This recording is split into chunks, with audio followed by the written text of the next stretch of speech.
আসসালামু আলাইকুম। এখন আমরা শুভা গল্পে টাইপ 3 নিয়ে আলোচনা করব। টাইপ 3 এ আছে মূল ভাব, অর্থাৎ আমাদের মূল বইয়ের পাঠ্য বই আসলে কি কি বলা হয়েছে আমরা সেগুলো দেখি। 14 নম্বর প্রশ্ন। 14 নম্বর প্রশ্ন আছে, শুভা কার পায়ের কাছে বসে মুখের দিকে চেয়ে কাঁদতে লাগলো? 3 স্টার দেওয়া আছে এবং বিভিন্ন বোর্ড পরীক্ষা এটা এসেছে। মায়ের, বাবার, সর্বশীর, পাঙ্গুলি। শুভা তার বাবার পায়ের কাছে বসে বসে কাঁদতে লাগলো। 15 নম্বর প্রশ্ন, তুমি আমাকে যাইতে দিও না মা। শুভার এই কথায় কি প্রকাশ পেয়েছে? আকুলতা, অস্থিরতা, প্রার্থনা, চঞ্চলতা। এখন শুভা তার মায়ের কাছে বলছে মা আমাকে যেতে দিও না। কোন মায়ের কাছে? সে কিন্তু তার নিজের মায়ের কাছে বলে নাই, সে তার ধরণীর কাছে বলেছে, অর্থাৎ পৃথিবীর কাছে বলেছে। বলেছে যে আমাকে যেতে দিও না মা। এটা দ্বারা শুভার কি প্রকাশ পেয়েছে? অস্থিরতা, মানে সে খুব তাড়াহুড়া করছে এরকম, সেটাও না। চঞ্চলতা, এটাও আমাদের জন্য কারেক্ট আনসার না। প্রার্থনা, এটাও হবে না, সে কিন্তু ধরনের কাছে কোনোভাবে প্রার্থনা করে নাই। তাহলে সঠিক উত্তর কি? একটাই আছে, আকুলতা। আকুলতা বলতে বোঝায় কোনো জিনিস বা কোনো কিছু পাওয়ার জন্য আমরা ব্যস্ত হয়ে উঠি বা খুব অস্থির হয়ে উঠি, সেটাকে আকুলতা বোঝাচ্ছে। অর্থাৎ কোনো কিছু পাওয়ার জন্য বা কোনো কিছু দেখার জন্য ধরনীর কাছে চাওয়া, বিশেষভাবে চাওয়া, সেটাই হচ্ছে আকুলতা। সে তার আমাকে যেতে দিও না, এটা তার আকুলতা প্রকাশ পেয়েছে। আচ্ছা, এরপর আমরা 16 নাম্বার দেখব। 16তে কি আছে? সে আপনাকে আপনি দেখতেছে, ভাবিতেছে, প্রশ্ন করিতেছে এবং বুঝিতে পারিতেছে না, এর কারণ কি? আচ্ছা, এখানে আপনাকে আমরা অনেক সময় মনে করি অন্য কোনো মানুষকে, আমরা কাউকে আপনি বলে সম্বোধন করি, হয়তো এখানে আপনি বলা হচ্ছে। এখানে আপনাকে বলতে নিজেকেই বোঝাচ্ছে, যে সে নিজেকে আপনি দেখছে। আপনি দেখছে মানে কি? সে নিজেকে বড় দেখছে, ভাবছে, প্রশ্ন করছে এবং বুঝতে পারছে না, এর কারণ কি? দেখো, শারীরিক প্রতিবন্ধকতা, এজন্য কি না। নবযৌবনে পদার্পণ, সুশিক্ষার অভাব, এটাও না। আত্মসম্মানবোধের জাগরণ, সেটাও না। আচ্ছা, শুভা নিজেকে দেখছে, ভাবছে, প্রশ্ন করছে, সে নিজেকে বড় মনে করছে, অর্থাৎ একটা বয়স। নবযৌবনে পদার্পণ, পদার্পণ মানে হচ্ছে পা দেওয়া। নবযৌবন মানে হচ্ছে যৌবনকালে সে পা রেখেছে। আমরা জানি এক একটা বয়সের একটা বয়স, মানে এক একটা সময়ের একটা বয়সের নাম থাকে। যেমন শিশুকাল, 0 থেকে 7 বছরকে শিশুকাল বলা হয়। তারপরে কিশোর কিশোরী বলা হয়। কিশোর কিশোরীর পরবর্তী ধাপ হচ্ছে যৌবনকাল। তো এখানে শুভা নিজে নিজে বড় হচ্ছে, তার শরীরের অনেক কিছু পরিবর্তন হচ্ছে, সেজন্য এই প্রশ্নটা করেছে। নব যৌবনে সে পা রাখছে, লাইনটি কিন্তু খুব ইম্পর্টেন্ট, অনেক বোর্ডে আসতে দেখা গেছে।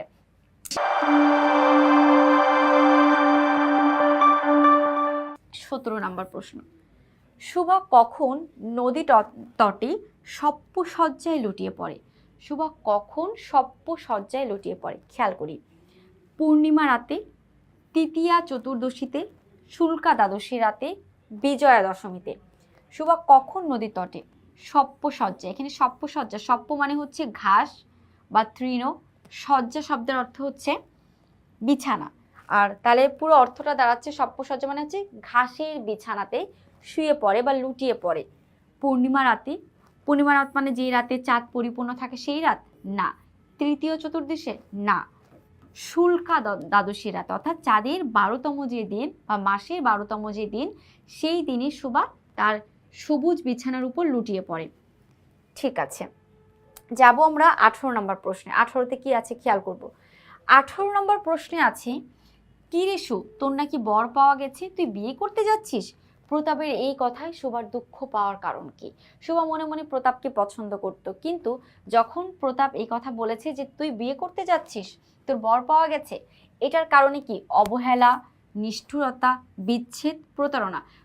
প্রতাপ কিন্তু শুভার সঙ্গে কখনোই প্রতারণা করেনি, তো ঘ নাম্বারটা হচ্ছে না। বিচ্ছেদ, তারা কখনো কোনো সম্পর্কের মধ্যেই ছিল না, তো বিচ্ছেদ শব্দটা আসায় অযৌক্তিক, এটাও হবে না। নিষ্ঠুরতা, এই কথাতে কোনো কিছু নিষ্ঠুরতায় প্রকাশ করে না, সঠিক উত্তর কি? অবহেলা। অবশ্যই প্রতাপ সুবাকে মনের দিক থেকে বোঝার চেষ্টাই করেনি, সেজন্য এই কথাটার মধ্যে অবহেলায় প্রকাশ পেয়েছে। তার মানে 18 সঠিক উত্তর হচ্ছে ক। 19 নাম্বার প্রশ্ন, শুভা গল্পে উল্লিখিত গভীর নিস্তব্ধ পাতালপুরী কেমন ছিল? শুভা গল্পের মধ্যে একটি কাব্য আছে বা একটি কথা আছে, গভীর নিস্তব্ধ। নিস্তব্ধ শব্দের অর্থ হচ্ছে একেবারে চুপচাপ, সরব হয়ে আছে, নীরব হয়ে আছে। সেই নিস্তব্ধ পাতালপুরীটা কেমন ছিল? শুভা কাল্পনিক জগৎ দিয়ে একটা পাতালপুরী চিন্তা করতো, যে পুকুরের তলে বা হচ্ছে নদীর জলের তলে একটা রূপার পাতালপুরী আছে, সেই পাতালপুরীর রাজকন্যা সে। এখন মনে মনে সুভা চিন্তা করতে এই পাতালপুরীটা কেমন ছিল, অপশনগুলো আমি একটু দেখি। ঝিল্লির অবপন্ন মানে ঝিঝি পোকার যে ডাক আওয়াজ সেরকম পাতালপুরীটা ছিল, না এটা হবে না। তরু ছায়া ঘন মানে গাছগাছালি দিয়ে ভরপুর পাতালপুরীটা ছিল, এটাও না। বিষাদ শান্ত, বিষাদ শান্ত বলছে বোঝাচ্ছে দুঃখ বা কষ্ট পাওয়ার পরে মানুষ যেরকম শান্ত হয়ে যায় সেরকম বিষাদ শান্ত ছিল কি, না এটাও কারেক্ট, এটাও সঠিক আনসার না। তাহলে কোনটা হবে, মণিদীপ্ত মানে উজ্জ্বল মণি দিয়ে, সাপির মণি দিয়ে উজ্জ্বল ধরনের ছিল হচ্ছে পাতালপুরীটা, অর্থাৎ কারেক্ট আনসার 3 নাম্বার। আমরা এবার যাবো 20 নম্বর প্রশ্নে। 20-এ কি আছে আমরা একটু মনোযোগ দিয়ে দেখি। 20, শুভা গল্পে পিতামাতার মনে কি সর্বদাই জাগরুক ছিল। এখানে জাগরুক বলতে মানে হচ্ছে সর্বদাই বাবা মা তাকে নিয়ে ভাবতো, জেগেছিল। কে ছিল, অবশ্যই সুভাষিনী ছিল, কারণ সুভাষিনী কথা বলতে পারতো না, যার কারণে হচ্ছে বাবা মা সবসময় সুভাকে নিয়ে চিন্তা করতো। বাকি অপশনগুলো সুকেশিনী আছে, সুকেশিনী সুভার বড় বোন, সেটাও হবে না। সুহাসিনী, সেটাও হবে না। প্রতাপ তো আরো আগে না, তাহলে কারেক্ট আনসার শুভা নিজেই। আমরা যাব 21 নম্বর প্রশ্নে। 21 নম্বর প্রশ্নে কি আছে খেয়াল করি। শুভা গল্পে প্রতাপ শুভার মর্যাদা বুঝতো কেন। আমরা জানি প্রতাপ শুভার প্রতি অবহেলায় থাকলেও সে তার মর্যাদা বুঝতে পারতো। এটার মূল কারণ হচ্ছে শুভা মানে প্রতাপ মাছ ধরতে খুব পছন্দ করত। যখন প্রতাপ মাছ ধরতে যেত তখনই শুভার সঙ্গে তার দেখা হতো, এবং শুভা তো কথা বলতে পারতো না, আর মাছ ধরার সময় সবসময় চুপচাপ সঙ্গী থাকাই সব থেকে ভালো। আর প্রতাপ চাইতো যে কেউ তার সঙ্গে থাকুক চুপচাপ, এবং শুভা কথা বলতে পারতো না বিধায় প্রতাপ শুভার মর্যাদা বুঝতো। তাহলে আমরা অপশনগুলো একটু দেখি। বাক প্রতিবন্ধীর প্রতি সহানুভূতির কারণে, না শুভা প্রতাপ আসলে শুভার প্রতি তেমন একটা সহানুভূতিশীল দেখায়নি কোনো সময়। প্রতিদিন পান সাজিয়ে আনতো বলে, না এটাও কারেক্ট না। বিশেষ কাজে সাহায্য করার জন্য, এটাও কারেক্ট না। তার মানে কারেক্ট কিন্তু মাছ ধরার সময় নীরবে সঙ্গ দিত বলে, চুপচাপ থাকতো, সেই জন্য প্রতাপ শুভার মর্যাদা বুঝতো।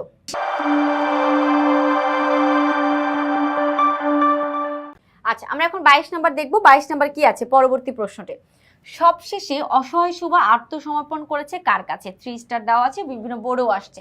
আত্মসমর্পণ মানে হচ্ছে নিজেকে একেবারে বিলিয়ে দেওয়া। কার কাছে করেছে, ধরণীর কাছে, গাভী দুটির কাছে, বাণীকণ্ঠের কাছে, মায়ের কাছে।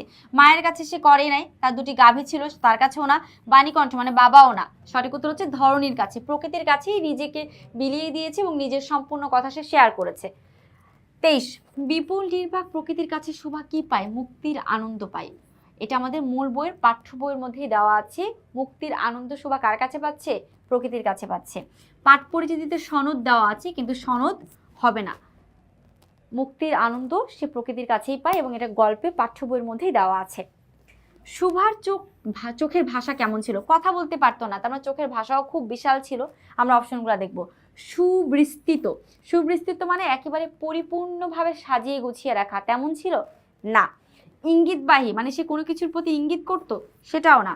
বিষাদ শান্ত, একটু আগে তো আমরা বিষাদ শান্ত শব্দের অর্থ পড়েছি যে দুঃখ কষ্টের পরে মানুষ যেমন শান্ত হয়ে যেত, সেই শান্তটাকে বিষাদ শান্ত বলাচ্ছে, এটাও না।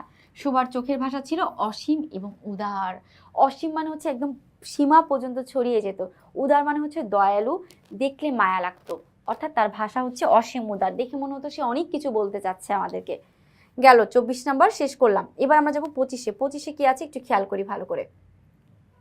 পিতামাতার নীরব হৃদয়ভার বলতে শুভা গল্পে মা বাবার হৃদয়ের কোনটিকে বোঝানো হয়েছে। নীরব হৃদয়ভার অর্থাৎ পিতামাতা সবসময় চুপচাপ থাকতেন, নীরব থাকতেন, এটা বলতে কি মমতা শুভার প্রতি, না। বাবা তাকে একটু ভালোবাসলো, মা তাকে একেবারেই ভালোবাসতেন না, চিন্তা করতেন। ভালোবাসা, এটাও না।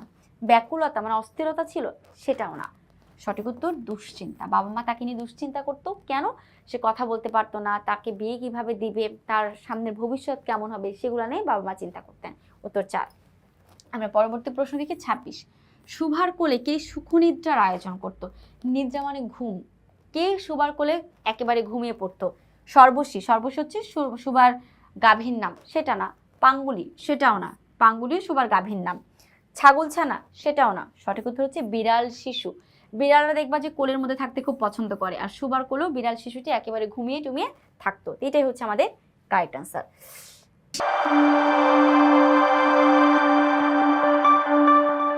আচ্ছা, আমরা পরবর্তী প্রশ্ন দেখবো। 27 নম্বরে কি আছে। শুভার গ্রামের নাম কি। সুভার গ্রামের নাম চণ্ডীপুর, অনেক যে শিবপুর দেওয়া আছে, শিবপুর হবে না, দুর্গাপুর আছে তাও হবে না, পার্বতীপুর সেটাও না, সঠিক উত্তর হচ্ছে চণ্ডীপুর। পিতৃগৃহে সুভা নিজেকে কি জ্ঞান করতো? পিতৃগৃহে, পিতৃ মানে বাবা, গৃহ মানে ঘর, অর্থাৎ বাবার ঘরে সুভা নিজেকে কি মনে করতো? জ্ঞান মানে মনেটা করতো কি? যেহেতু সে কথা বলতে পারতো না। বাবা মার ভার? না। গর্ভের কলঙ্ক? না। সংসারে বোঝা? সেটাও না। বিধাতার অভিশাপ, মানে সৃষ্টিকর্তা তাকে এই পৃথিবীতে তার বাবার বাড়িতে অভিশাপ রূপেই তাকে পাঠিয়েছেন। সেজন্য সুভা এখানে বলতো যে সে নিজেকে কেন কি জ্ঞান করতো? বিধাতার অভিশাপ রূপেই সে এখানে জ্ঞান করতো। সঠিক উত্তর হবে আমাদের 2 নাম্বার। আচ্ছা, আমরা যাব হচ্ছে 29 নাম্বার প্রশ্ন। 29-এ কি আছে? শুল্কা দ্বাদশী বলতে কি বোঝায়? একটু আগে কিন্তু আমরা শব্দ অর্থের মধ্যে শুল্কা দ্বাদশীর কথাটা পড়েছি, যে শুল্কা দ্বাদশী চাঁদের 12তম দিন বা চাঁদের মাসের 12তম যে দিনটাকে সেটাকে শুল্কা দ্বাদশী বলে। চাঁদের দ্বিতীয় দিন? না। চাঁদের চতুর্থ দিন? সেটাও না। চাঁদের দ্বাদশ দিন? চাঁদের ষষ্ঠ দিন? অবশ্যই উত্তর হবে চাঁদ। এটা কিন্তু ইম্পর্টেন্ট একটি প্রশ্ন। 30 নম্বর প্রশ্ন কি আছে খেয়াল করব। চণ্ডীপুর গ্রামের নদীটির সাথে কিসের সাদৃশ্য রয়েছে? আচ্ছা, সুভারা যে গ্রামে থাকতো সেই গ্রামের নাম হচ্ছে চণ্ডীপুর। এই চণ্ডীপুরের সাথে একটা নদী চলে গেছে, সেই নদীটির সঙ্গে মিল রয়েছে কিসের, সেটা প্রশ্ন করেছে। আমরা অপশনগুলো একটু দেখব। কচি কিশলয়ের, কিশলয় মানে হচ্ছে পাতা, একেবারে গাছের যে নতুন পাতা, সেই গাছের নতুন পাতার সঙ্গে কি নদীর মিল রেখেছে? না, এটা কারেক্ট না। স্বচ্ছ পদ্মার, স্বচ্ছ মানে পরিষ্কার, পদ্ম মানে হচ্ছে যে পদ্ম ফুলগুলা থাকে, পানিগুলা থাকে, স্বচ্ছ পরিষ্কার পদ্মের কথা বলছে? এটাও না। মায়াবী চোখের, সুবার যে মায়াবী চোখ সেটাও না। নদীর সঙ্গে তুলনা করেছে গৃহস্থ ঘরের মেয়ের। আচ্ছা, গৃহস্থ ঘর বলতে আমরা কি বুঝাই? সাধারণ ঘরের মেয়ে, না সে ধনী ঘরের মেয়ে, না খুব সচ্ছল পরিবারের মেয়ে, সেটাও না। সাধারণ ঘরের মেয়েকে গৃহস্থ ঘরের মেয়ের সঙ্গে তুলনা করা হয়েছে। তার মানে 30-এর উত্তর হবে 3 নাম্বার। এবার আমরা আসি 31-এ। সুভাকে তার মা গর্ভের কলঙ্ক মনে করেন, কেননা সুভা কি ছিলেন? বাক প্রতিবন্ধী। সুভার মা সুভাকে নিয়ে খুব দুশ্চিন্তা করতেন, চিন্তা করতেন। সুভার মা মনে করতেন আমার মেয়ের ত্রুটি হয়েছে আমার কারণে, সেজন্য সে তার নিজের গর্ভকেই দোষারোপ করতেন। তার মানে এখানে আমাদের 30 কত নাম্বার? 31 নাম্বার প্রশ্ন উত্তর হচ্ছে বাক প্রতিবন্ধী।